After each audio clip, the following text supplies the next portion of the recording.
Hare Krishna, Krishna Krishna, Hare Rama, Hare Rama, Krishna Hare Krishna, Krishna Krishna, Hare Hare, Hare Rama, Hare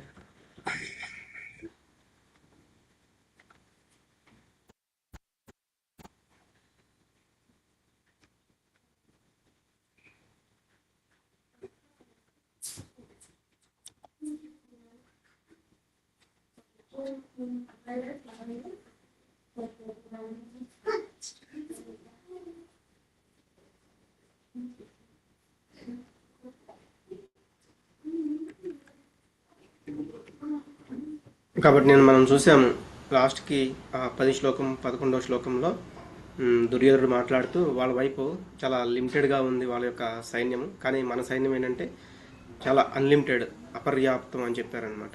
అలా చెప్పిన తర్వాత కూడా ఇంకా అందరూ కూడా భీష్మ పితామహుడికి సహకారం అనేది అందిస్తూ ఉండండి, అప్పుడు ఆయన మనల్ని అందరినీ కూడా రక్షిస్తారు అనేది కూడా 11వ శ్లోకంలో చూసాము. ఓకే, ఈరోజు మనం ఇక్కడ నుంచి కంటిన్యూ చేద్దాము. జయ రాధా మాధవ కుంజ విహారీ జయ గోపీ జన వల్లభ గిరివరధారీ జయ గోపీ జన వల్లభ గిరివరధారీ యశోదనందన వ్రజ జన రంజన జయ యశోదనందన వ్రజ జన రంజన యమునా తీరావనచారి జయ యమునా తీరావనచారి జయ రాధా మాధవ కుంజ విహారీ. అలాగే మనం ముందుగా గురు ప్రణామాలు కూడా చూద్దాము. ఓం అజ్ఞానతిమిరాంధస్య జ్ఞానాంజనశలాకయా చక్షురున్మిళితం యేన తస్మై శ్రీగురవే నమః. శ్రీచైతన్యమనోభీష్టం స్థాపితం యేన భూతలే స్వయం రూపః కదా మహ్యం దదాతి స్వపదాంతికం. వందేహం శ్రీగురో శ్రీయుతపదకమలం శ్రీగురూన్ వైష్ణవాంశ్చ శ్రీరూపం సాగ్రజాతం సహగణ రఘునాథాన్వితం తం సజీవం సాద్వైతం సావధూతం పరిజనసహితం కృష్ణచైతన్యదేవం శ్రీరాధాకృష్ణపాదాన్ సహగణ లలితా శ్రీవిశాఖాన్వితాంశ్చ. నమ ఓం విష్ణుపాదాయ కృష్ణప్రేష్ఠాయ భూతలే శ్రీమతే భక్తివేదాంత స్వామినితి నామినే. నమస్తే సారస్వతే దేవే గౌరవాణి ప్రచారిణే నిర్విశేష శూన్యవాది పాశ్చాత్య దేశతారిణే.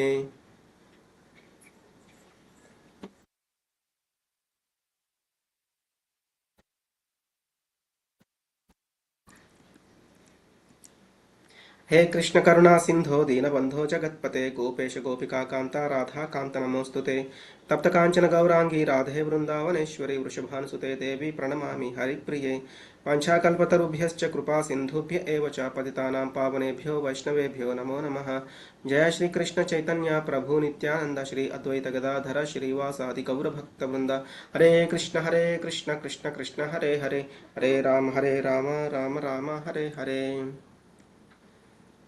ఈ యుద్ధం ప్రారంభం అయ్యే ముందు శంఖనాదాల గురించి మనం ఈ పాట చూస్తాము. ముందుగా తస్య సంజనయన్ హర్షం కురు వృద్ధ పితామహః సింహనాదం వినద్యోచ్చైః శంఖం దద్మౌ ప్రతాపవాన్. అప్పుడు కురువంశ మహాపరాక్రమవంతుడును వృద్ధ పితామహుడు అయిన భీష్ముడు దుర్యోధనుడికి సంతోషం కలిగేలా సింహగర్జన వంటి ధ్వని కలుగునట్లుగా తన శంఖాన్ని పెద్ద శబ్దంతో పూరించాడు. ఇక్కడ ఇప్పుడు ఇంతకుముందు మనం చూసినట్లుగా దుర్యోధనుడు ఏంటి, అందరూ కలిసి భీష్ముడికి రక్షణగా నిలబడగలిగితే భీష్ముడు మనల్ని రక్షిస్తారు అని చెప్పారు కదా. ఇదంతా గమనిస్తూ ఉన్న భీష్మాచార్యులు వారు ఏం చేశారంటే, ఇంకా దుర్యోధనుడికి కొంత ఆనందం, ఏదో సంతోషం కలిగించడానికి, అంటే అతనికి తెలుసు అనమాట ఇక్కడ ధర్మమే గెలుస్తుంది కాబట్టి పాండవులే కంపల్సరిగా గెలుస్తారు అని ఆయనకి తెలుసు. కానీ దుర్యోధనుడికి ఏదో కొంచెం సంతోషం కలగాలి, అతను భయంగా ఉండడం అర్థమైంది కాబట్టి ఒక సింహగర్జన లాంటి ధ్వని వచ్చేలాగా తన యొక్క శంఖాన్ని పూరించారనమాట.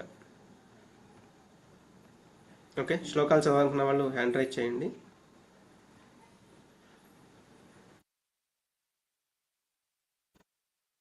రాజశేఖర్ ప్రభుజీ, హరే కృష్ణ. ततः शङ्काश्च भैर्यश्च पणवानकगोमुखाः सहसैवाभ्यहन्यन्त शशब्दस्तु मुलोऽभवत्. ధన్యవాదాలు ప్రభుజీ. పిమ్మట శంఖములు, వివిధములైన వాద్యములు, భేరులు, శృంగములు అన్నీ ఒక్కసారిగా మ్రోగింపబడను. ఆ సంఘటిత ధ్వని మిక్కిలి భీకరముగా నుండెను. కాబట్టి ఎప్పుడైతే ఆ భీష్మాచార్యుల వారు తన యొక్క శంఖాన్ని పూరించారో అప్పుడు అక్కడ మనం చూస్తుంటాం కదా, డ్రమ్స్ అని, భేర్లు పెద్ద పెద్ద ఇట్లా మోగించేవి, అట్లాగే కొమ్ములు అంటారు అనమాట, ఇట్లా ఉంటాయి అవి. ఇవన్నీ కూడా ఇంకా విపరీతంగా మోగించారు. ఎందుకు? యుద్ధం స్టార్ట్ అయ్యే ముందు అవన్నీ కూడా యుద్ధం స్టార్ట్ అవబోతుంది అనే వాటికి సంకేతంగా వాటిని అన్నీ కూడా వాయించడము, ఊదడం అనేవి చేస్తూ ఉంటారు. మరి వాటి యొక్క సౌండ్ ఎలా ఉంది అంటే చాలా భీకరంగా, మిక్కిలి భీకరంగా ఉంది అని చెప్తున్నారు. మూర్తి ప్రభుజీ, హరే కృష్ణ. హరే కృష్ణ ప్రభుజీ. హరే కృష్ణ. తతః శ్వేతైర్హయైర్యుక్తే మహతి స్యంధనే స్థితౌ మాధవః పాండవశ్చైవ దివ్యౌ శంఖౌ ప్రదద్ముతుః. ధన్యవాదాలు ప్రభుజీ, హరే కృష్ణ. అప్పుడు తెల్లని గుర్రాలతో కూడిన మహారథంలో కూర్చున్న కృష్ణుడు మరియు పాండుకుమారుడు అర్జునుడు కూడా తమ దివ్య శంఖాలని పూరించారు. మనం అంతా కూడా యుద్ధ ప్రారంభంలో శంఖాలు పూరించడం అనమాట. ముందు భీష్ముడు, తర్వాత ఇప్పుడు ఇటువైపు నుంచి కూడా శంఖాలు పూరించడం అనేది జరుగుతుంది. అలాగే ఇక్కడ ఏం చెప్తున్నారు? మాధవ పాండవాశ్చైవ. మాధవ అంటే శ్రీకృష్ణుడు, లక్ష్మీపతి అనమాట, అంటే మాధవీపతి, అందుకే మాధవ అని అంటారు. ఒకసారి రుక్మిణీదేవి అలాగే లక్ష్మీదేవి మాట్లాడుకుంటూ ఉన్నారంట. అప్పుడు లక్ష్మీదేవిని అడుగుతారు రుక్మిణీదేవి, నువ్వు చంచలం కదా, ఎక్కువగా ఎక్కడ ఉంటూ ఉంటావు అని.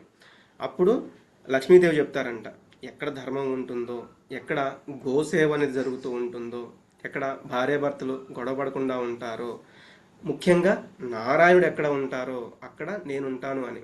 కాబట్టి అందుకే ఇక్కడ మాధవ అని కూడా సంబోధిస్తున్నారు. కానీ నిన్న మనం చూస్తే ముందు శ్లోకాల్లో దుర్యోధనుడు తన వైపు ఐశ్వర్యం ఉంది, తన వైపు బలం ఉంది అని అనుకున్నాడు.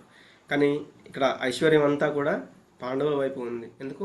నారాయణుడు ఎక్కడ ఉంటాడో లక్ష్మీదేవి అక్కడ ఉంటుంది అని చెప్తున్నారు.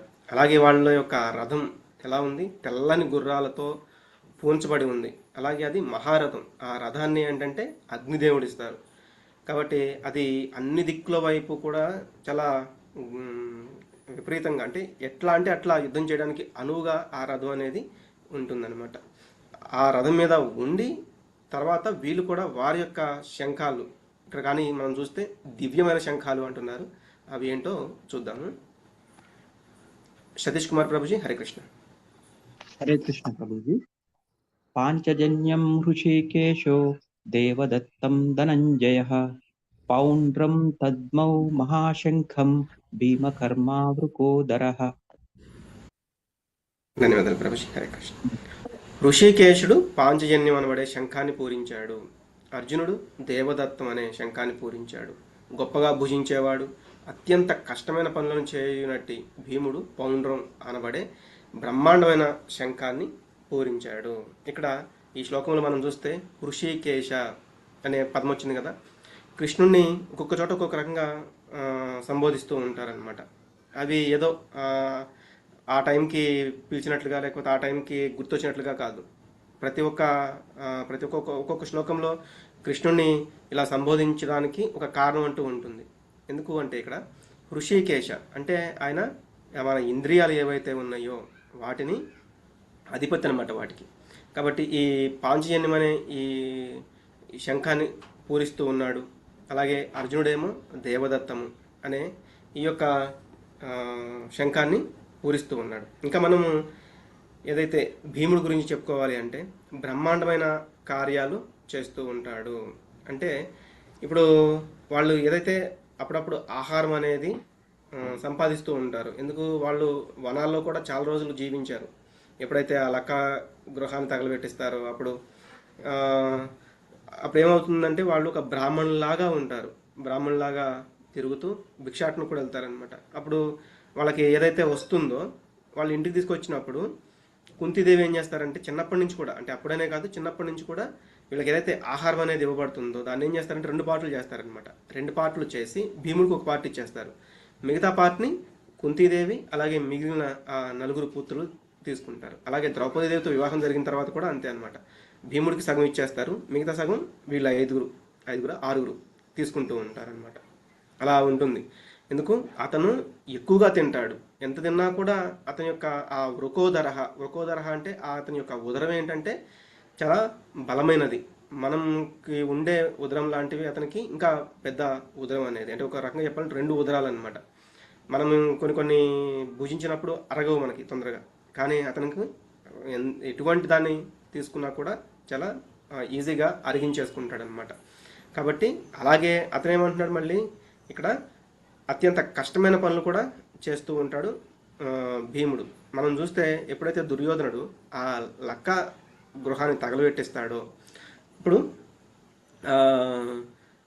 వాళ్ళందరినీ కూడా తన యొక్క భుజాల మీద ఎత్తుకుని తీసుకెళ్తూ ఉంటాడు.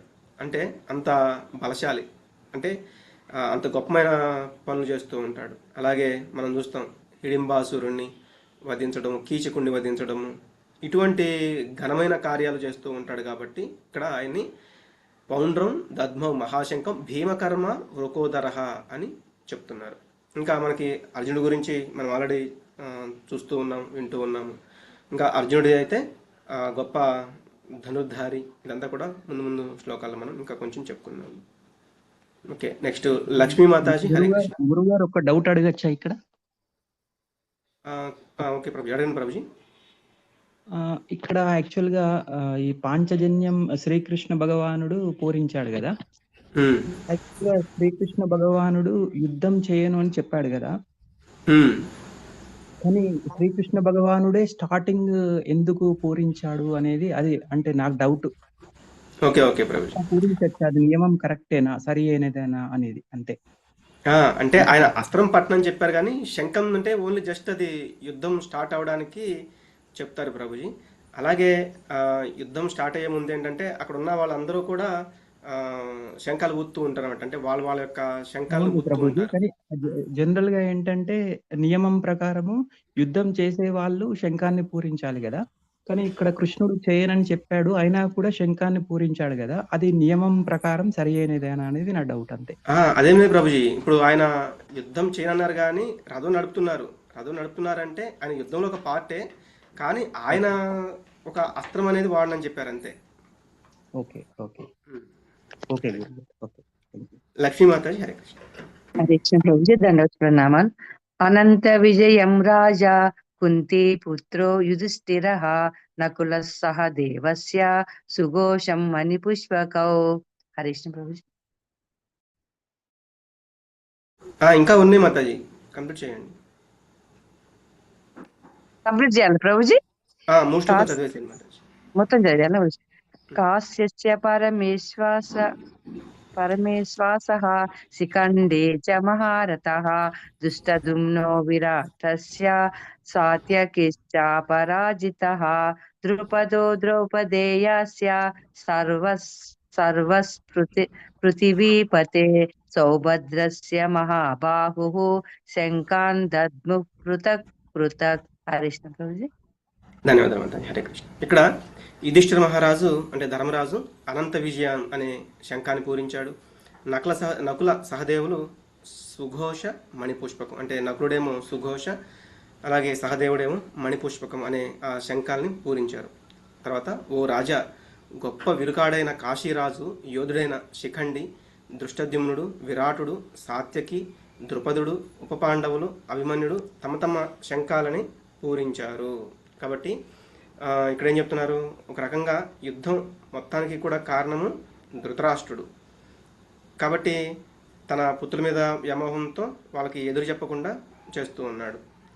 అది మనం నిన్న చూసాము.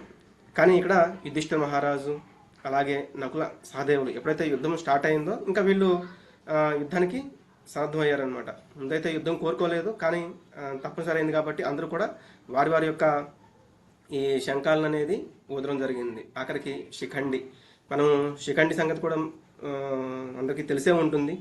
ఎప్పుడైతే భీష్ముడు తన యొక్క తమ్ముడికి విచిత్ర వీరుడికి వివాహం చేయాలనుకుంటారో అక్కడ ఒక చోట జరుగుతూ ఉంటుంది, ఒక రాజ దర్బార్లో, రాజ్యసభలో వాళ్ళకి అప్పుడు అవి జరుగుతూ ఉంటాయి కదా, వాళ్ళకి వివాహం కోసం కొన్ని పోటీలు అనేవి జరుగుతూ ఉంటాయి. అక్కడికి వెళ్తారు. అక్కడ వీళ్ళ ముగ్గురిని కూడా ఆయన గొప్ప పరాక్రమవంతుడు కాబట్టి ఆయన అక్కడ గెలిచేసి వీళ్ళందరినీ, ముగ్గురు అక్క చెల్లెల్ని, అంబిక, అంబాలిక, వీళ్ళ ముగ్గురిని తీసుకొస్తాడు. మనం మొన్న అంబిక, అంబాలిక గురించి చెప్పుకున్నాము. అంబ ఎప్పుడైతే వేరే వారిని నేను ప్రేమించానని చెప్పిందో అప్పుడు అతను నేను చేసుకోను అంటాడు విచిత్ర వీరుడు. అప్పుడు దేవవ్రతుడు అంటే భీష్ముడు పంపించేస్తారు వెనక్కి. మళ్ళీ అతను నువ్వు వేరే వాళ్ళని గెలుచుకున్నారు కాబట్టి నేను నిన్ను పెళ్లి చేసుకోలేను, వివాహం చేసుకోలేను అని అతను చెప్తారు. అప్పుడు మళ్ళీ అంబతో భీష్ముడితో అంబ వచ్చి చెప్తుంది, మీరే నన్ను వివాహం చేసుకోండి లేకపోతే మీ తమ్ముడినైనా వివాహం చేసుకోమనండి, అతను వివాహం చేసుకోను అంటున్నాడు, నేను అటు ఇటు కాకుండా అయ్యాను అని అతన్ని అడుగుతుందనమాట. కానీ అతను నేను ఆ జన్మ బ్రహ్మాంతం కూడా అంటే నేను వివాహం చేసుకోను అని చెప్పాడు కాబట్టి అది కుదరదా అంటాడు. తర్వాత మనం ఇది కూడా చెప్పుకున్నాము, ఏదైతే పరశురాముడితో యుద్ధం అనేది ఒక 27 రోజులు అట్లా యుద్ధం కూడా జరుగుతుంది. కానీ భీష్ముడు ఓడిపోడు అనమాట. అప్పుడు అతను చెప్తారు పరశురాముడు, ఇతనిది తప్పేం లేదు, అతను అట్లా ఆ సమయానికి అతను ధర్మం నిర్వర్తించాడు, తన యొక్క ధర్మం అది, వివాహం చేసుకోను అని అనడము అనేది. కాబట్టి నీ యొక్క ప్రతీకారం ఏదైతే ఉందో, మరి అతను నిన్ను ఇబ్బంది పెట్టాడు అంటున్నావు కాబట్టి అది నువ్వు వచ్చే జన్మలో తీసుకోవచ్చు అని చెప్పినప్పుడు ఈ శిఖండిగా నెక్స్ట్ లైఫ్ అనేది తీసుకుంటుందన్నమాట. అప్పుడు తన యొక్క ఈ భీష్ముడు ఎప్పుడైతే అర్జునుడు ఎదురు పోటీ పడుతూ ఉన్నప్పుడు శిఖండిని ఎప్పుడైతే చూస్తాడో, అంటే ముందుగా ఒక లేడీ అంటే ఒక యువతిగా ఉండి తర్వాత యువకుడిగా మారిన శిఖండి అన్నమాట. కాబట్టి అటువంటి వారిని చూసినప్పుడు తను అస్త్ర సన్యాసం చేస్తానని చెప్తారు. అలా తన యొక్క అస్త్ర సన్యాసం చేసేసి అర్జునుడి యొక్క బాణాలకి ఆయన లొంగిపోతారనమాట. తర్వాత అంపశయ్య మీద ఉండడం ఇదంతా కూడా మనం చూస్తాము. ఆఖరికి కృష్ణుడు ఎప్పుడైతే మరి రాయబారానికి వెళ్ళారు కదా, అందరినీ అడిగినట్టు భీముడిని కూడా అడుగుతారు. ఇందాక మనం చెప్పుకున్నాం కదా, భీముడిని కూడా అడుగుతారు, మరి నువ్వేమంటావు భీమా, మరి వీళ్ళందరూ కూడా ముందు శాంతే అంటున్నారు, మరి నువ్వేమంటావు అని. అప్పుడు భీముడు చెప్తారనమాట, ఓకే నువ్వు కూడా ముందు శాంతికే ప్రయత్నం చెయ్యి అని. ఓ భీమా నువ్వేనా ఇట్లా మాట్లాడేది అని అంటారు. ఎందుకంటే ఎప్పుడు కూడా నువ్వు వాళ్ళ మీద నిప్పులు కక్కుతూ ఉంటావు, దుష్ట దుర్యోధనుడు వాళ్ళు అంతా అధర్మం చేస్తూ ఉన్నారు ఇట్లా అంటూ ఉంటావు కదా, మరి నువ్వేనా ఇట్లా అంటున్నది, ఈ సఖ్యం అంటే వాళ్ళతోటి యుద్ధం లేకుండా ఒక 5 ఊర్లు ఇచ్చినా పర్లేదా అని అంటున్నావా, పర్లేదా అన్నట్లుగా. అప్పుడు భీముడు అంటాడు, యుద్ధం అంటే భయమేసి కాదు, అనవసరంగా రక్తపాతం ఎందుకు జరగాలి, చాలామంది ఎందుకు చనిపోవాలి అని అంటారనమాట.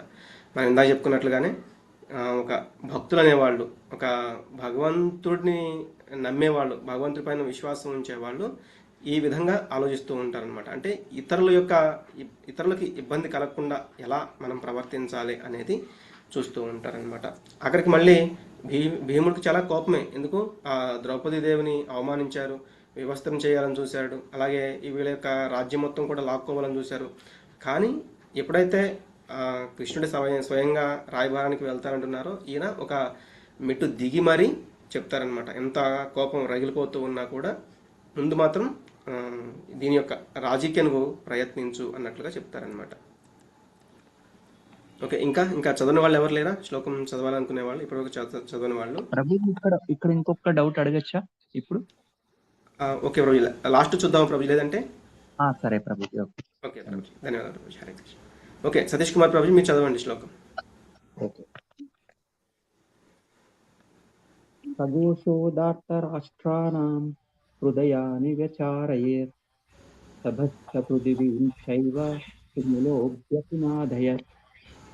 ధన్యవాదాలు ప్రభుజీ. ఆ శంఖధ్వనులు భూమి ఆకాశాలను దద్దరేలా చేస్తూ కౌరవ వీరుల అంటే ధృతరాష్ట్ర కుమారుల హృదయాలను బద్దలు చేశాయి. అంటే ఇప్పుడు ఎప్పుడైతే భీష్ముడు కానీ అలాగే వాళ్ళ తరపు ఉన్న వాళ్ళు ఆ శంఖాలు ఎప్పుడైతే ఊదారో అప్పుడు ఇటువైపు అంటే వాళ్ళ యొక్క ఆ ధ్వని అనేది సింహగర్జన లాగానే ఉంది. కానీ పాండవుల వైపు ఎవరు కూడా పెద్దగా భయపడలేదు, అలాగే వాళ్ళ హృదయాలు బద్దలయ్యాయి అని సంజయుడు చెప్పలేదు. కానీ ఇక్కడ చూసారా, ఇక్కడ ఏం చెప్తున్నారు, ఎప్పుడైతే ఆ శంఖధ్వనులు ఇప్పుడు పాండవుల వైపు కృష్ణుడి దగ్గర నుంచి మిగతా వాళ్ళు ఎప్పుడైతే వాళ్ళ శంఖాలని, దివ్యమైన శంఖాలని ఊదారో అప్పుడు ధృతరాష్ట్ర కుమారుల యొక్క హృదయాలు బద్దలయ్యాయి అని చెప్తున్నారు. ఎందుకు? అక్కడ అటువైపు ఎవరున్నారు? కృష్ణుడు ఉన్నాడు. కాబట్టి అక్కడ విజయం వాళ్ళ వైపే ఉంటుంది. ఎందుకు? లక్ష్మీదేవులలో ఒక లక్ష్మి, అష్టలక్ష్మిలు అని చెప్తూ ఉంటారు కదా, విజయలక్ష్మి ఎవరు అంటే సాక్షాత్గా భగవంతుని యొక్క పత్ని. మరి ఆ విజయం కూడా వాళ్ళ వైపే ఉంటుంది. ఇది మనం చివరి శ్లోకంలో చూస్తాము. కాబట్టి ఇటువైపు భయం అనేది ఉంది, కానీ ఇటువైపు భయం అనేది లేదు. కాబట్టి వీళ్ళ హృదయాలేమీ బద్దలవ్వలేదు, వాళ్ళ హృదయాలు బద్దలయ్యాయి. అంటే కృష్ణుడు ఉన్న చోట భయం అనేది ఉండదు, మాయ అనేది ఉండదు. కృష్ణుడు ఎక్కడైతే లేడో అక్కడ భయం అనేది ఉంటుంది, మాయ అనేది ఉంటుందన్నమాట. కానీ మనం ఏం చేస్తూ ఉంటాము? ఆ మాయకి చెప్తూ ఉంటాం అనమాట, నా యొక్క ఈ సమస్య చాలా మనం కృష్ణుడు చెప్తూ ఉంటాం అనమాట, ఈ యొక్క సమస్య నాకు చాలా పెద్దది స్వామి, మీరే తీర్చాలి, మీరు ఈ సమస్య నుంచి నన్ను బయటపడేయాలి, ఇట్లా అంటూ ఉంటాం అనమాట. మనకి ఉన్న ప్రాబ్లమ్స్ అన్నీ కూడా ఆయనకు తెలుసు. కానీ మనం చేయాల్సింది ఏంటంటే ఆ సమస్యకి చెప్పాలి. నా దగ్గర ఉన్నవాడు ఎంత పెద్దవాడో తెలుసా అంటే, నా దగ్గర కృష్ణ ఉన్నాడు, ఆయన నీకంటే పెద్దవాడు, కాబట్టి నాకు ఎటువంటి ఇబ్బంది లేదు అని. కానీ మనం ఏంటంటే రివర్స్ చేస్తూ ఉంటాం అనమాట. అంటే మాయను చూసి, అంటే ఆ భయాన్ని చూసి మనం భయపడుతూ ఉంటాము, కృష్ణుడి మీద నమ్మకం పెట్టుకోలేకపోతూ ఉంటాం అనమాట. కాబట్టి మనం చూస్తాం మరి గోవర్ధన లీలలు ఆయన ఎంత చేస్తారు అంటే, ఎప్పుడైతే అందరూ భయపడతారు, మరి ఆ గోవర్ధన లీలకు గోవర్ధనుడికి మనం పూజ చేస్తే మరి ఇంద్రుడికి కోపం వస్తుంది కదా అని. కానీ అక్కడ ఉన్న వాళ్ళందరూ కూడా ఏమీ డౌట్ పెట్టుకోకుండా కృష్ణుడి మీద నమ్మకంతో వాళ్ళు గోవర్ధన పర్వతానికి పూజ చేస్తారనమాట. అలాగే ఇందాక మనం చెప్పినట్టు నారాయణ సేన కంటే కూడా నారాయణుడే అంటే కృష్ణుడే పెద్ద అని అర్జునుడికి క్లారిటీ ఉంది, అందుకే అతనికి భయం లేదు. కానీ దుర్యోధనుడికి ఆ క్లారిటీ లేదు, కాబట్టి అతను భయపడుతున్నాడు అనమాట. కాబట్టి మనం కోరుకున్నది భగవంతుడు ఇస్తాడా లేదా అని మనం భయపడకూడదు. మనతో భగవంతుడు ఉంటాడా లేడా అనే దాని గురించి మనం భయపడాలి. కాబట్టి కృష్ణుడు ఎప్పుడు కూడా పాండవులకి ఏమీ ఇవ్వలేదు, తను సమర్పించేసుకున్నాడు అనమాట. అన్నీ ఇచ్చి వాళ్ళని గెలిపిస్తూనే ఉంటాడు. తన నారాయణ సేనని మాత్రం కౌరులకు ఇచ్చాడు, కానీ తను మాత్రం వాళ్ళకి సమర్పించుకున్నాడు. కాబట్టి కృష్ణుడికి సంబంధించిన లక్ష్మి అయినా ఐశ్వర్యం అయినా ఏవైనా సరే ఎవరెవరి దగ్గర ఉన్నా కూడా పెద్దగా ఉపయోగం ఉండదు. కానీ కృష్ణుడు ఎవరి దగ్గర ఉంటే ఆటోమేటిక్గా అవన్నీ కూడా వాళ్ళ వైపే ఉంటాయి.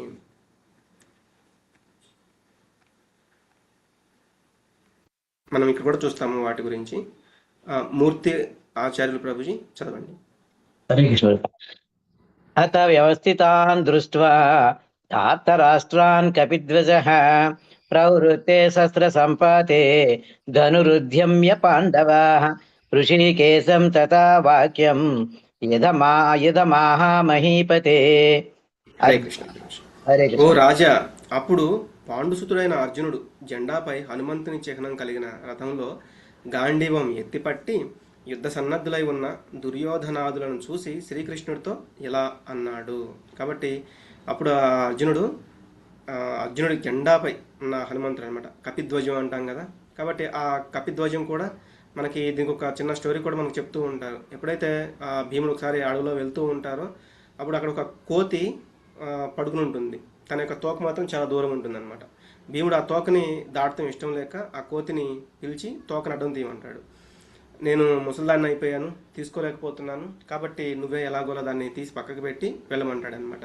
ఎందుకు అంటే మరి అందరి హృదయాల్లో కూడా పరమాత్మ రూపంలో భగవంతుడు ఉంటారు కదా. కాబట్టి భీముడు ఏంటంటే ఆ తోకని అంటే దాటి వెళ్ళడం, ఒక మనిషిని ఒక జీవిని దాటి వెళ్ళడం ఇష్టం లేక అలా చెప్తాడనమాట. మనకి తెలుసుకోకుండా చేస్తూ ఉంటాము, కానీ ఇక్కడ భీముడు అట్లా చేయమంటాడు, తోకను అడ్డం తీయమంటాడు. కానీ ఆ కోతి ఏమంటుంది, మీరే అడ్డం తీసుకుని వెళ్ళండి అంటుంది. ఇతను చాలా ప్రయత్నం చేస్తాడు, ఎంత ప్రయత్నం చేసినా కూడా ఆ తోక అనేది జరగదనమాట. అప్పుడు అతనికి డౌట్ వస్తుంది, లేదు ఇక్కడ ఏదో మర్మం ఉంది, మీరెవరో చెప్పండి అంటే అప్పుడు అతను హనుమంతుడు అనమాట. హనుమంతుడు నీ యొక్క సోదరుడిని, అంటే ఆయన వాయుపుత్రుడే, ఈయన కూడా వాయుపుత్రుడే, కాబట్టి నేను నీ యొక్క సోదరుడిని అని చెప్తాడు. అప్పుడు భీముడు చెప్తారు, సరే మీరు నాకు సహాయం చేయండి, ఎప్పుడైతే మాకు అవసరమవుతుందో అప్పుడు మీరు మా యొక్క అర్జునుడి రథం పైన కపిధ్వజంగా, అంటే మీరు ఆ ధ్వజం మీద, ఇక్కడ మనం చూస్తే ఈ జెండా ఉంది కదా, ఆ ధ్వజం పైన ఉండండి అని కోరుకుంటారనమాట. ఇతను కూడా సరే అంటారు హనుమంతుడు.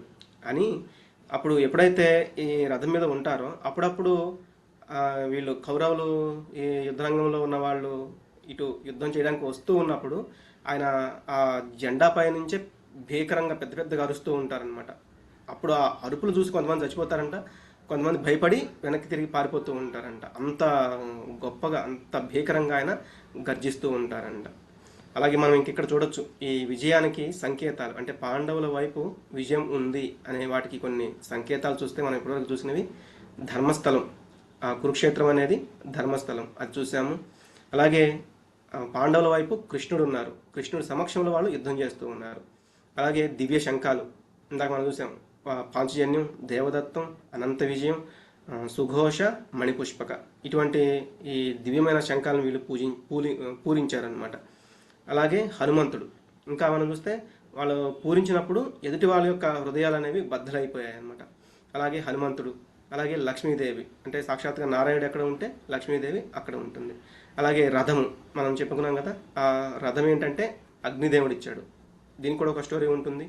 ఎప్పుడైతే ఆ కాండవ ప్రస్థం అంటారు కదా, ఎప్పుడైతే హస్తినాపురం నుంచి వీళ్ళు మాకు సపరేట్గా రాజ్యం ఇవ్వండి, మేము వేరే ఒక ఊరిచ్చినా కూడా అక్కడికి వెళ్ళి మేము రాజ్యాన్ని సొంతంగా పాలించుకుంటాము అన్నప్పుడు వీళ్ళు బాగా ఆలోచించి కాండవ ప్రస్థం, అంటే అక్కడ ఏమీ సరిగా మొలవదు, అలాగే అక్కడ అది పెద్ద అరణ్యము, అదంతా కూడా చాలా ఇబ్బంది కలిగిన స్థలం అనమాట, అక్కడికి వెళ్ళి ఉండమని చెప్తారు. వీళ్ళు అక్కడికి వెళ్ళి ఆ కాండవ ప్రస్థాన్ని పాలించాలని చూసినప్పుడు అగ్నిదేవుడు చెప్తారనమాట, అక్కడ ఆ కాండవ ప్రస్థాన్ని దహించి వేయాలని నా కోరిక, ఎందుకంటే ఆయన మొత్తం కూడా దహించడం అంటే తినడం ఏంటి అంటే ఆయన మొత్తం కూడా కాల్ చేస్తూ ఉండడం అగ్నిదేవుడు. అప్పుడు వీళ్ళని అడిగితే వీళ్ళు మరి రథం లేదు, ఎందుకంటే వాళ్ళు ఆ హస్తినాపురం నుంచి వచ్చేసారు కదా, వాళ్ళ దగ్గర రథం లేదు, ఆయుధాలు ఇవన్నీ కూడా ఎవరిస్తారంటే అగ్నిదేవుడు ఇస్తాడు. ఈ రథం చాలా గొప్ప రథం అనమాట. ఇదంతా కూడా కృష్ణుడు ఒక రకంగా మొత్తం ఆయనకి సమకూరుస్తూ ఉన్నారు. అక్కడ ఆ కాండవ ప్రస్థాన్ని మొత్తాన్ని కూడా దహించి వేయడానికి అర్జునుడు సహాయం చేస్తారు అగ్నిదేవుడికి, ఆయన మొత్తం కూడా తగలబెట్టేస్తారనమాట. అక్కడి నుంచే ఆ తక్షకుడికి కూడా వీళ్ళంటే ఆ వైరం అనేది మొదలవుతుంది. మనం ఇంతకుముందు మొదటి క్లాసులో అంటే భగవద్గీత 18 daysలో ఉన్నప్పుడు కూడా ఆ తక్షకుడి గురించి కొంత చెప్పుకోవడం జరిగింది. తక్షకుడు కూడా ఆ యొక్క కాండప్రస్థంలో ఉంటూ ఆ కాండప్రస్థం దహించి వేసినప్పుడు ఇంద్రుడు తక్షకుడు మైత్రి కాబట్టి ఇంద్రుడిని పిలుస్తారు తక్షకుడు. అప్పుడు ఇంద్రుడితో కూడా అతని యొక్క అంశ అయిన అర్జునుడు అతనితో కూడా యుద్ధం చేస్తారనమాట.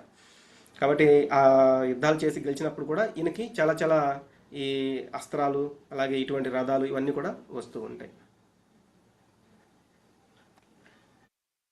ఈ విజయ సంకేతాలు అనడానికి మనకి పిక్చర్స్లో కూడా చూపిస్తున్నారు అనమాట, స్థల పురాణం లాగా. ఇప్పుడు అర్జునుడి యొక్క పరిశీలన ఎలా ఉంటుంది అనేది చూద్దాం. శ్రీధర్ ప్రభుజీ, హరే కృష్ణ. హరే కృష్ణ ప్రభుజీ.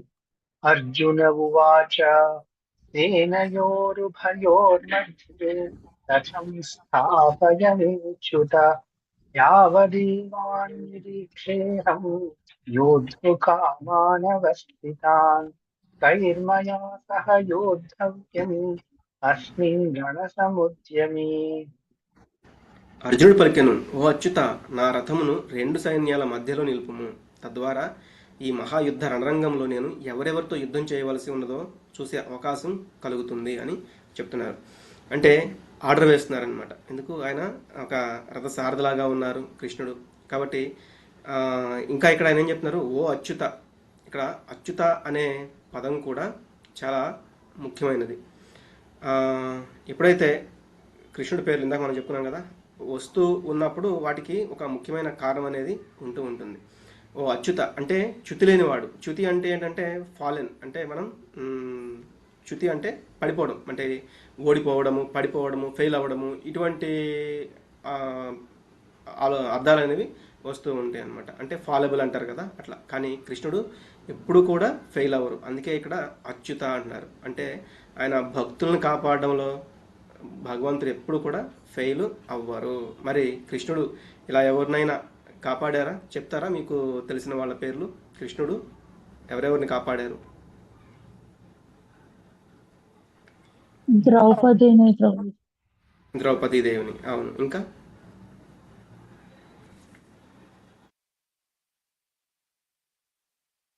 प्रहलाद महाराज।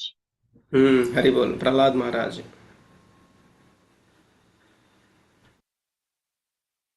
ఇంకా మనం చూస్తాం గజేంద్రుడు, అలాగే భూదేవుని కూడా. మరి హిరణ్యాక్షుడు హిరణ్యకశిపుడు వాళ్ళు భూదేవుని చాలా ఇబ్బంది పెడుతూ ఉంటే భూదేవి బ్రహ్మ దగ్గరికి వెళ్ళి అడిగినా కూడా మళ్ళీ నారాయణుడు అంటే సాక్షాత్గా భగవంతుడు వచ్చి ఆయన భూమిని కూడా కాపాడతారనమాట.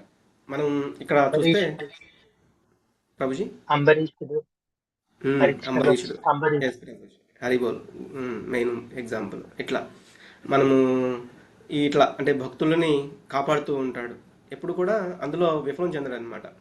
ఎప్పుడైతే మరి ద్రౌపదీదేవి మరి అక్కడ ద్రోణాచార్యుడు ఉన్నాడు, భీష్ముడు ఉన్నాడు, పాండవులు అందరూ ఉన్నారు, కానీ ఎవరు కూడా ఆమెని కాపాడలేదు. ఆమెను కూడా చాలా ట్రై చేసింది, ఆమె శక్తి మేరకు కూడా ఒక చేత్తో గట్టిగా పట్టుకుంది, ఇంకో చేత్తో ప్రార్థిస్తూ ఉంది. తర్వాత వీలవట్లేదని చెప్పి మళ్ళీ గట్టిగా పంటితో కూడా ఆ చీర అతను లాగుతూ ఉంటాడు కాబట్టి పంటితో కూడా గట్టిగా పట్టుకుని ప్రయత్నం చేస్తూ ఉంటుంది, కానీ అది కూడా వీలు కాదు. ఎందుకు? దుశ్శాసనుడు చాలా బలవంతుడు, 1000 ఏనుగుల బలమో ఏమో ఉంటుందని అట్లా చెప్తూ ఉంటారు. అంత బలవంతుడు కాబట్టి తన యొక్క శక్తి అనేది సరిపోలేదన్నమాట. కానీ కృష్ణుడు చాలా ఈజీగా ఆమెని కాపాడేశారు. అలాగే యుద్ధం జరిగే ముందు కుంతీదేవికి అభయం ఇస్తారు, నీ పుత్రులని నీకు ఇస్తాను అని. అలాగే ఏం చేశారు, వాళ్ళందరినీ కూడా కాపాడి ఆమె యొక్క పుత్రుల్ని ఆమెకి ఇచ్చారనమాట. అలాగే ఆవిడ అప్పుడు చెప్తారనమాట కుంతీదేవి, నువ్వు సూర్యుడు చల్లదనం ఇస్తాడేమో, చంద్రుడు అగ్నిలాగా వేడి పుట్టిస్తారేమో, అంటే రివర్స్గా చెప్తున్నారనమాట. కానీ నువ్వు మాత్రం ఎప్పుడూ కూడా మాట తప్పవు అని కుంతీదేవి కూడా చెప్తారు. అలాగే ఇక్కడ కృష్ణుడు అర్జునుడికి ఒక సేవకుల్లాగా ఉన్నారు, అంటే రథం ఎటు పోనీయమంటే అటు పోనించాలి. అది కూడా ఎలా చెప్తూ ఉంటారు, ఆ రథం మీద కూర్చున్న ఆ యుద్ధం చేసే రధికుడు కాళ్ళతో తనడం అంటే జస్ట్ ఒక మోకాలతో ఇట్లా ఇట్లా నెడుతూ ఉంటాడనమాట, అంటే తనడమే కాళ్ళతోటి. సాక్షాత్గా ఒక భక్తుడి చేతిలో ఆయన ఒక తన్ను తింటున్నట్లుగా చేస్తున్నారనమాట. కాబట్టి అంత అటువంటివి ఆయనకి ఇష్టం. అంటే చాలామంది మనం యజ్ఞాలు చేసాము, తపస్సులు చేసాము, లేకపోతే ఎప్పుడు కూడా నారాయణ నారాయణ అని మనం నమస్కారాలు చేసాము, ఇవన్నీ అంటే కూడా ఒక భక్తుడికి సేవ చేయడంలోనే ఆయనకి చాలా ఆనందం ఉంటుందన్నమాట. ఆయన భక్తవత్సలుడు కాబట్టి ఈ యొక్క ఇక్కడ ఈ రథం 2 సైన్యాల మధ్యలో ఆయన ఎట్లా అయితే ఉన్నారో, అంటే అక్కడ చూసే అవకాశం, అంటే ఆ భీకరమైన సౌండ్స్ మధ్యన ఆయనకి ఏదన్నా వినాలి అంటే కూడా వీలు కాదు కాబట్టి అట్లా ఇటుపోని అటుపోని అని చెప్పడానికి ఇలా చేస్తూ ఉంటారు. కాబట్టి ఆయన అట్లా వీటి వైపే మనం ఇంకా చూస్తాము. సుధామ, అలాగే యశోదాదేవి, వీళ్ళకు కూడా ప్రేమ వినిమయం అనేది ఉంటూ ఉంటుంది. ఇప్పుడు యశోదాదేవి ఎప్పుడైతే ఆయన వెనకాల పరిగెడుతూ ఉంటుంది, ఆయన పట్టుకుంటుంది, ఒక్కొక్కసారి తిడుతుంది, ఒక్కోసారి కొడుతుంది కూడా, కర్రబట్టుకుని కూడా. అప్పుడు ఆయన ఏం చేస్తూ ఉంటారు, కళ్ళం నీళ్ళు తెచ్చేసుకుంటూ ఉంటారనమాట. ఇటువంటి లీలలు చేస్తూ ఉంటారు. అంటే ఆయన్ని భక్తితో మనము ఏమైనా చేయగలుగుతాము. కానీ నాకంటే కృష్ణుడు తక్కువ అని ఎప్పుడైతే, అంటే ఇప్పుడు దుర్యోధనుడు ఇలాంటి వాళ్ళకి ఎప్పుడైతే అటువంటి ఆలోచన అనేది వస్తూ ఉంటుందో అటువంటి వాళ్ళకి ఆయన ఎప్పుడు కూడా దక్కడనమాట. అందుకే ఈ లోకంలో ఇది చూసి చాలామంది ఏమనుకుంటూ ఉంటారు, ఆ అర్జునుడికి రథసారథిలాగా ఉన్నాడు, అతనేదో ఒక సామాన్యమైన మానవుడు, అతన్ని మీరు దేవుడు అంటారు, ఇట్లా అంటూ ఉంటారనమాట. కానీ అతను అక్కడ ఒక సఖ్యరసం, అంటే ఒక మిత్రుడిలాగా ఉన్నారు. అలాగే అతనికి వాగ్దానం చేశారు, నేను రథసారథిగా ఉంటాను అని. కాబట్టి ఇట్లా ఆయన ఒక వాటిని నెరవేరుస్తున్నారనమాట. కాబట్టి ఇప్పుడు యశోదాదేవి ఏమన్నా వేదాలు చదవలేదు, యజ్ఞాలు చేయలేదు, తపస్సులు కూడా చేయలేదు. ఆమె ఏం చేసింది, శుద్ధమైన భక్తి అలాగే ప్రేమ వినిమయంతో ఆవిడ అటువంటి కార్యాలు మొత్తం చేయగలిగిందనమాట. గోవర్ధన పర్వతం ఎత్తి ఆ ఊరి వాళ్ళందరినీ కాపాడతారు స్వామి ఇంద్రుడి నుంచి. ఎస్ మాతాజీ. ఓకే, ఈ శ్లోకం చదువుతారా శిరీష మాతాజీ? చదువుతానండి. ఋషికేశం కదండి. కాదు మాతాజీ, స్క్రీన్ మీద ఉంది చూడండి, యోత్స్యమానాన వేక్షేహం. ఎన్నోదండి? 23. చదువుతాను. స్క్రీన్ మీద ఉంది చూడండి. చదువుతానండి. యోత్స్యమానాన వేకేహం యయేత్రేత్ర సమాగతాః ధార్తరాష్ట్రస్య దుర్బుద్ధేః యుద్ధే ప్రియచికీర్షవః.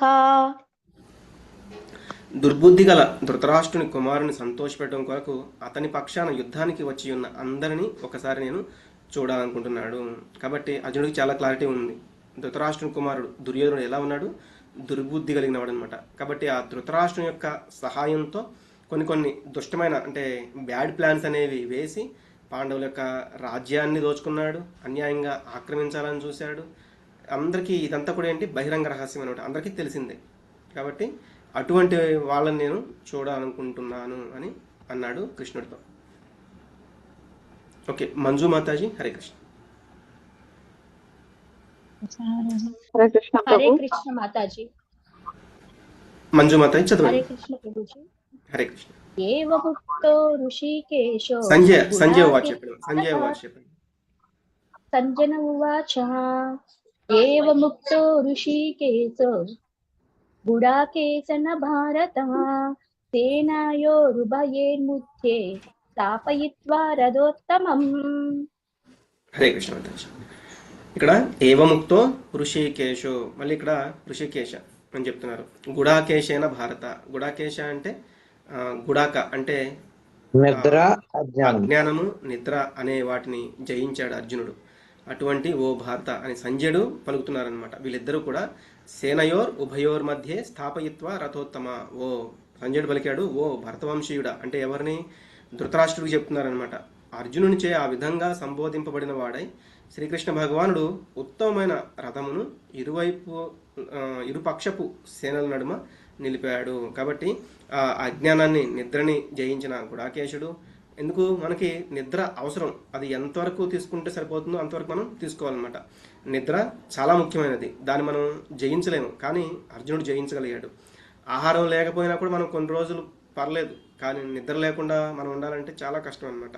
అలాగే కృష్ణుడు ఋషికేశుడు. కాబట్టి అర్జునుడి యొక్క ఇంద్రియాలు అంటే ఆఖరికి ఆ కర్మేంద్రియాలు, జ్ఞానేంద్రియాలే కాదు, అతని యొక్క మనసులో ఏం జరుగుతుందో కూడా కృష్ణుడికి తెలుసు. ఇంకా ఇక్కడ ఏం చెప్తున్నారు?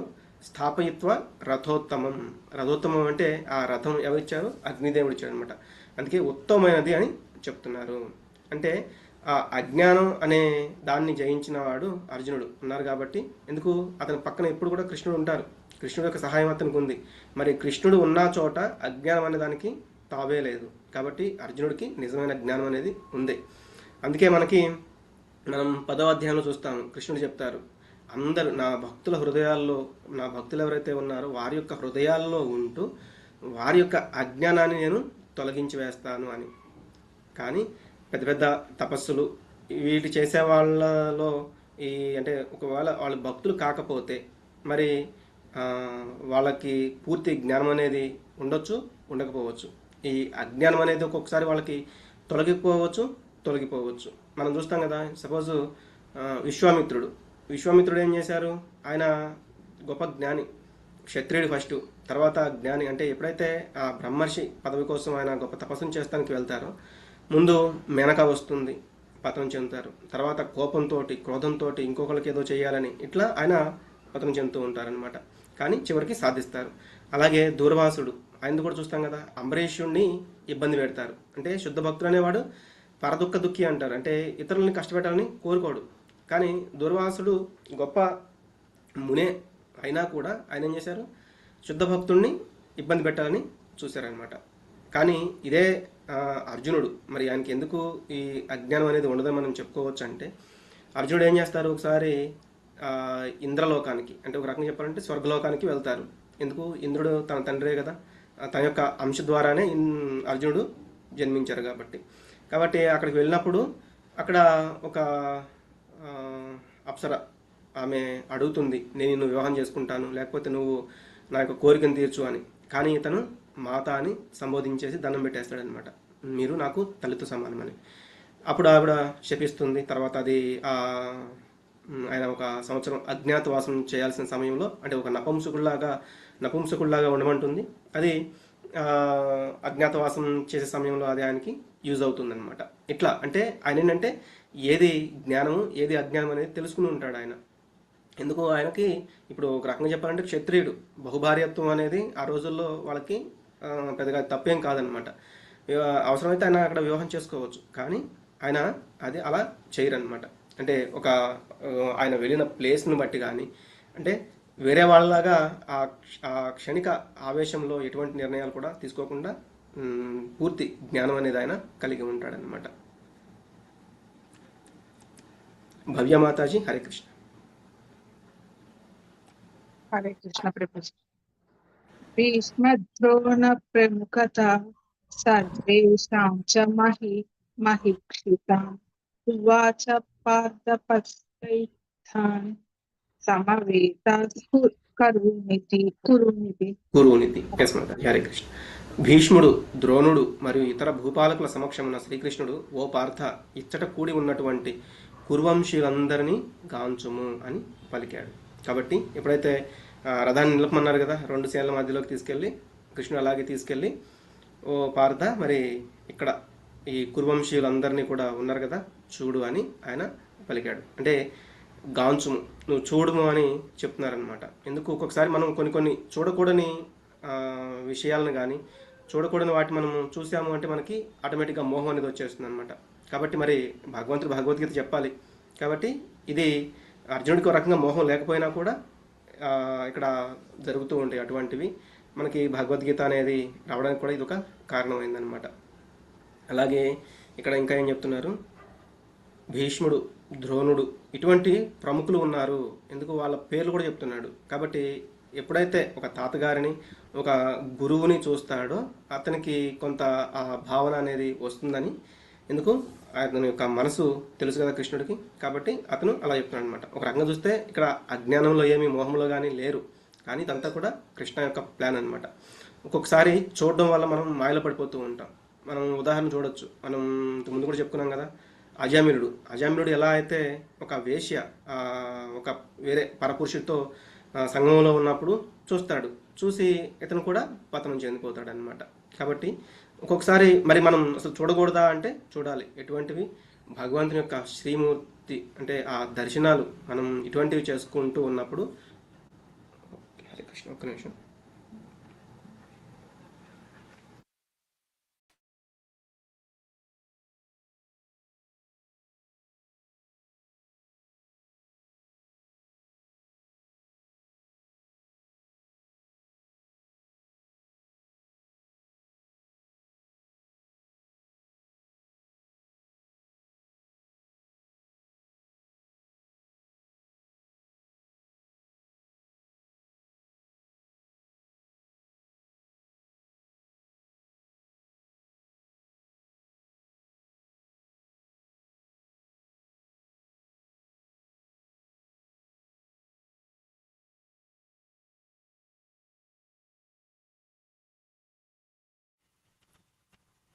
కాబట్టి అందుకే మనకి చెప్తూ ఉంటారనమాట. అంటే మంచిని చూడాలి, చెడు చూడకూడదు, చెడు వినకూడదు, ఇట్లా.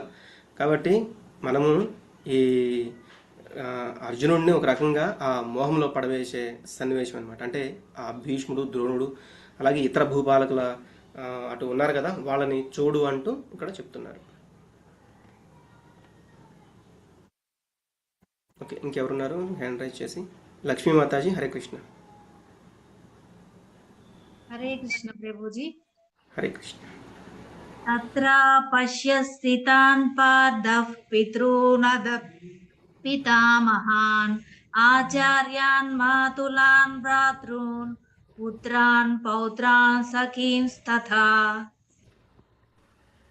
ఇంకొకటి ఉందన్నమాట, ఇంకొక లైన్ చదవండి. శ్వశురాన్ సుహృదశ్చైవ సేనయోరుభయోరపి. ధన్యవాదాలు. హరే కృష్ణ. ఓకే, హరే కృష్ణ. ఇక్కడ ఇరుపక్షపు సేనల నడుమ నిలిచిన అర్జునుడు అతట తండ్రులను, తాతలను, గురువులను, మేనమామలను, సోదరులను, పుత్రులను, మనుమలను, స్నేహితులను, మామలను, శ్రేయోభిలాషులను గాంచను. కాబట్టి తన యొక్క బంధువులందరినీ కూడా అక్కడ చూశాడు. ఓకే, హరే కృష్ణ. తాన్ సమీక్ష. ఓకే, చదవండి మాతాజీ. తాన్ సమీక్ష సా కౌంతేయ సర్వబంధువాస్థితః కృపయా పరయా విశిష్టో విశిష్టమబ్రవీత్. హరే కృష్ణ మాతాజీ. కుంతి తనయుడైన అర్జునుడు అక్కడ ఉన్న తన స్నేహితులు మరియు బంధువులను చూసి కరుణను కూడిన వాడయి ఈ విధంగా పలికాడు. కాబట్టి ఎప్పుడైతే ఇంకా కుంతితనుడు అంటే అర్జునుడు వాళ్ళందరూ కూడా బంధువులను చూశాడు. ఒక రకంగా అంటే తాతలు, అలాగే పెనతండ్రులు, పెద్దండ్రులు ఉన్నారు, భీష్ముడు లాంటి వాళ్ళు ఉన్నారు, ఇంకా ద్రోణాచార్యుడు అంటే గురువు అనమాట, కృపాచార్యుడు, అలాగే మామూలు ఉన్నారు కొంతమంది, శల్యుడని, కుంతి భోజుడు, ఇటువంటి వాళ్ళు, అలాగే సోదరుల యొక్క పుత్రులు, ఒక రకంగా ఘటోత్కచుడు అంటే భీముడు యొక్క పుత్రుడు, అలాగే లక్ష్మణుడు ఎవరు దుర్యోధనుడు యొక్క పుత్రుడు, ఇటువంటి వాళ్ళందరినీ కూడా ఆ యుద్ధరంగంలో ఇతను చూసి కృపయ అంటే ఆ కరుణకి గురయ్యాడు అని ఎవరు చెప్తున్నారు? ఇదంతా ఇప్పటి వరకు సంజయుడు చెప్తున్నారు. ఇప్పటివరకు కూడా సంజయుడు మాట్లాడుతూ ఉన్నారు అనమాట. జస్ట్ అర్జునుడు ఆ రథాల మధ్యలో తీసుకువెళ్ళి యుద్ధసేనల మధ్యలోకి తీసుకువెళ్ళి నా రథాన్ని ఆపండి అంతవరకు చెప్పారు. అక్కడి నుంచి సంజయుడు చెప్పారు అర్జునుడి యొక్క పరిస్థితి ఎలా ఉంది, కృష్ణుడు ఏం చేస్తూ ఉన్నారు, ఇదంతా కూడా సంజయుడు అక్కడ ధృతరాష్ట్రుడికి చెప్తూ ఉన్నారనమాట. ఓకే, ఇంకా అర్జునుడు చెప్పేది రేపటి పార్ట్లో మొత్తం చాప్టర్ కంప్లీట్ చేద్దాము. వాంఛాకల్పతరుభ్యశ్చ కృపా సింధుభ్య ఏవ చ పతితానాం పావనేభ్యో వైష్ణవేభ్యో నమో నమః. అనంతకోటి వైష్ణవ వృంద్ की जय. नमाचार्य श्री हरिदास ठाकुर की जय. पतित पावन श्री प्रपात की जय.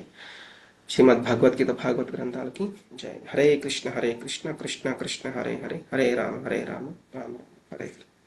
హరే కృష్ణ. మాతాజీ ప్రభుజీ ఎవరికైనా ఏమైనా సందేహాలు ఉంటే మీరు